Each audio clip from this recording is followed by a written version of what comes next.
Bon, maintenant, ce qui m'avait intéressé un jour, c'est que j'avais assisté à une messe où c'était le dimanche de la famille. Et le prêtre est venu. Il a dit, aujourd'hui, nous célébrons la famille. Moi, je ne suis pas marié. Je ne sais pas ce que je vais donner comme conseil aux familles.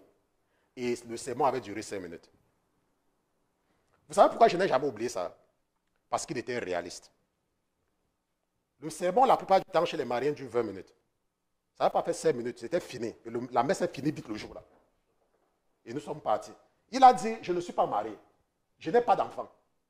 Sur la base de quoi je vais donner le conseil à une famille? Sur quelle base?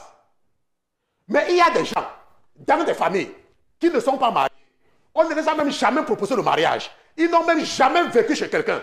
Qui vont venir chercher à donner les conseils à quelqu'un qui est dans le mariage. Tu n'as jamais été marié. Jamais. Tu ne connais rien du mariage. Rien. Tu n'as même pas les enfants. Tu n'as jamais été marié. Quelqu'un ne t'a jamais proposé. Ce n'est même pas que tu es entré, tu es sorti. Mais quelqu'un a les problèmes dans le mariage. Tu viens lui donner les conseils. Ce n'est pas la sorcellerie, c'est quoi? Attendez, ce n'est pas la sorcellerie, c'est quoi?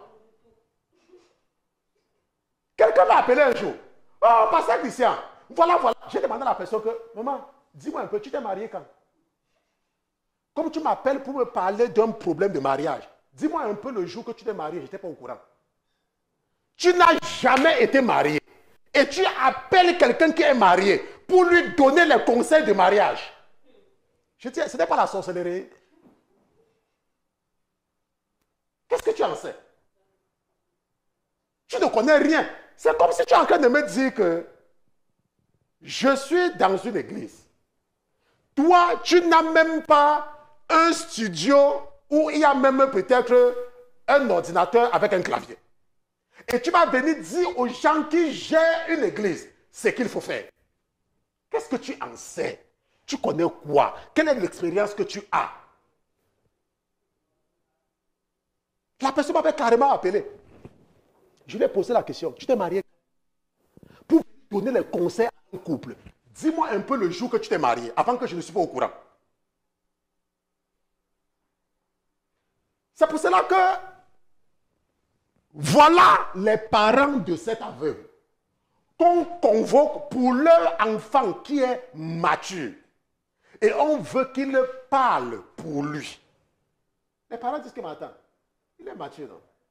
Si vous voulez quelque chose, est-ce qu'il ne connaît pas parler? Demandez-lui. Vous venez nous demander pourquoi.